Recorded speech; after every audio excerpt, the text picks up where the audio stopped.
Blocage émotionnel, burn-out émotionnel ou hypersensibilité, tu es perdu dans tous ces termes et surtout tu veux comprendre la différence pour mieux guérir, cette vidéo est pour toi. Salut, moi c'est Mélanie, thérapeute énergétique holistique quantique et j'accompagne les personnes à se libérer de leur blocage émotionnel, de leur burn-out émotionnel, de leur hypersensibilité, voire même de leur dépression.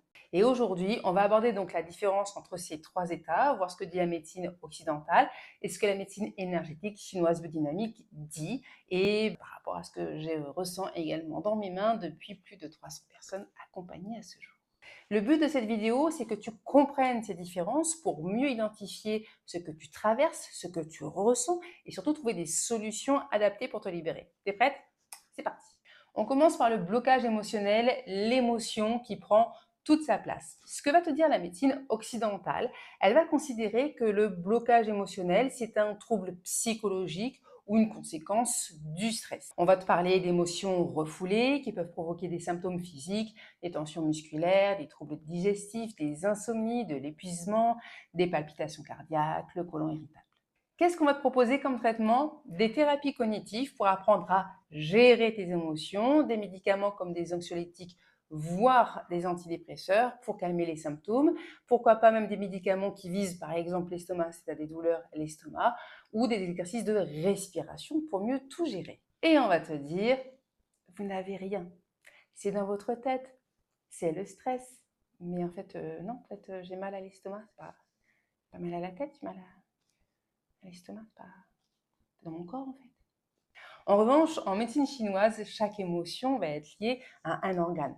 Par exemple, les angoisses vont être liées à tout ce qui est rate pancréas, eux-mêmes liés à l'estomac.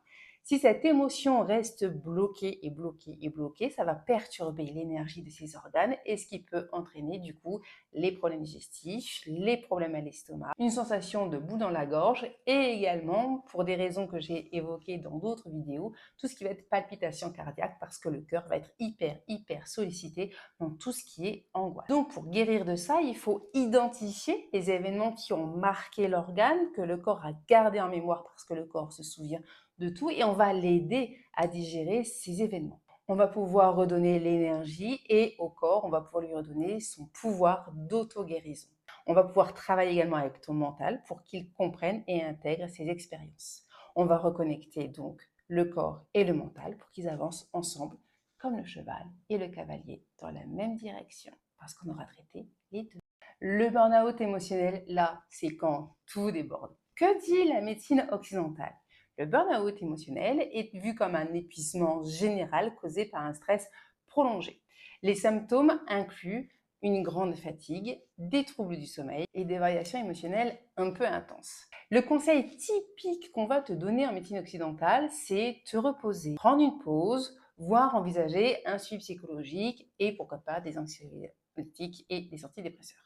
En médecine énergétique chinoise biodynamique, en fait, le burn-out émotionnel va être plusieurs blocages émotionnels. Ça sera en fait plusieurs vases qui vont être pleins. C'est une surcharge émotionnelle.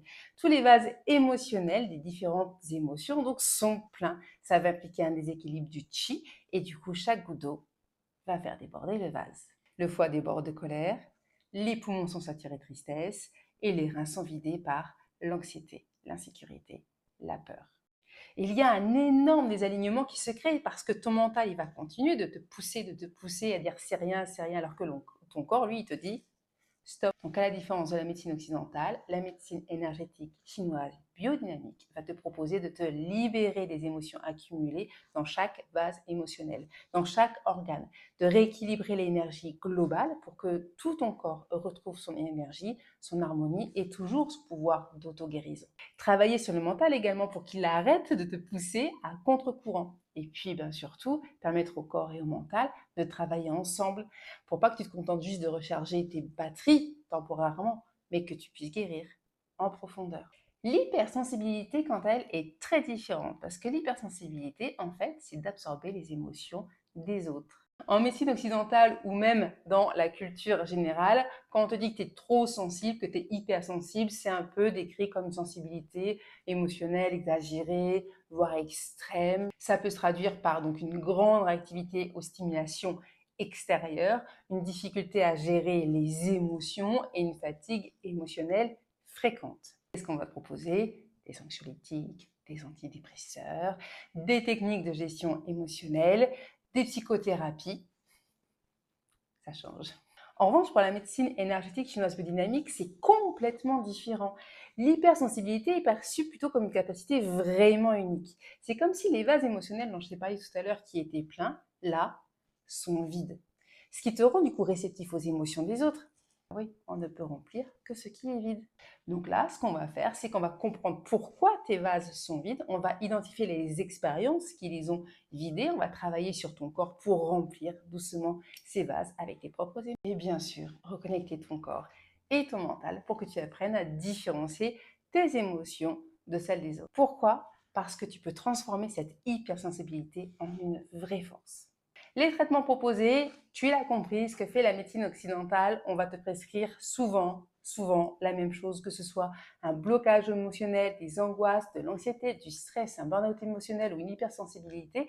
Eh bien, la médecine occidentale va toujours rester focus sur le mental. On va te proposer la même chose, des anxiolytiques, voire des antidépresseurs et un suivi psychothérapeutique. Certains vont être un peu plus ouverts et vont te proposer des thérapies brèves comme l'EMDR ou des séances énergétiques. Pour tout ce qui va être douleur physique inexpliquée, bon, comme d'habitude, le médicament qui va bien pour les problèmes d'estomac, pour les problèmes de digestion, pour les migraines, et une prescription d'aller chez l'ostéopathe 3 fois par semaine pendant 6 mois. Et si ça ne va pas mieux, qu'est-ce qu'on va te dire? Que le problème il vient de toi. Oui, parce que c'est le traitement qu'on propose à tout le monde. Donc, c'est sûr que c'est ça qu'il faut faire si on propose à tout le monde. Puis si ça ne marche pas, c'est que le problème vient de ça. Oui. Mais ce qui est fou, c'est qu'on l'a vu que les symptômes ne sont pas les mêmes, les causes ne sont pas les mêmes, ne serait-ce qu'entre les angoisses et l'anxiété, des fois c'est un petit peu confus et on n'arrive pas trop à faire la différence alors qu'il y a une réelle différence entre les angoisses et les anxiétés. Ça, je ferai une autre vidéo là-dessus. Alors pourquoi, quand tu as des causes qui sont différentes, des symptômes qui sont différents, on te propose le même traitement? Ça, je ne comprends pas, je sais pas. Donc oui, le but, c'est d'aller voir le corps, d'aller voir les mémoires du corps, parce que le corps, il se souvient de tout. Le corps, il a vécu les mêmes événements que toi, et c'est la carrosserie de ta voiture, c'est ton cheval quand la tête est le cavalier, et tous deux, vous avez vécu les mêmes choses. Donc, il faut aller voir dans le corps, il faut aller voir les événements, il faut aller voir chaque corps, comment il se comporte et quelle mémoire il a. Il va falloir l'aider à libérer ses souvenirs, à nettoyer ces événements, à les faire digérer, en fait, pour que ton corps retrouve son énergie et son pouvoir d'auto-guérison. Parce que ton corps, il sait très bien se guérir. Si tu tombes, il cicatrise. Si tu es fatigué, eh bien, tu dors. S'il n'arrive plus à s'auto-guérir, c'est qu'il y a un truc qui bloque. Donc, en fait, il faut juste l'aider à retrouver son pouvoir d'auto-guérison et pas décider pour lui de ce dont il a besoin. Ensuite, oui, il faut aller voir le mental, parce que le mental, bien sûr, le cerveau est hyper important, donc on va l'aider à comprendre et à intégrer tout ça pour qu'il arrête de lutter contre le corps. Et enfin, eh bien, on va reconnecter les deux, le corps et le mental, pour qu'ils avancent ensemble, comme le cheval et le cavalier qui marchent enfin dans la même direction. Et pour aller plus loin, il y a un quatrième niveau dont on n'a pas parlé ici, parce que je ferai une vidéo entière là-dessus, eh bien, c'est la dépression. La médecine occidentale ne va reconnaître qu'un seul type de dépression, savoir que tu es dans ton lit et tu pleures et tu es triste. Alors que la médecine énergétique chinoise biodynamique, eh ben, on reconnaît ça. Et là, c'est pareil, les causes, les solutions sont spécifiques. Mais voilà, ça, c'est pour une autre vidéo. Alors, si cette vidéo t'a parlé, si tu te reconnais ou si tu veux plus d'informations, me poser des questions ou savoir comment faire vraiment pour te libérer soit de ton blocage émotionnel, soit de ton burn-out ou de ton hypersensibilité, eh bien, je vais t'inviter à m'écrire Go sur Instagram. Tu peux également me partager en commentaire tes blocages, tes problèmes, tes symptômes physiques dont je n'aurais pas parlé ici, mais qu'aujourd'hui la médecine occidentale n'arrive pas à expliquer et tu n'arrives pas à t'en sortir, tu peux me les écrire en commentaire. Pense également à partager cette vidéo à quelqu'un que tu connais qui pourrait souffrir de troubles comme ça émotionnels qui l'empêchent de vivre pleinement sa vie. Et bien sûr, si tu as aimé cette vidéo, si tu veux supporter mon travail, tu t'abonnes, tu likes et je te fais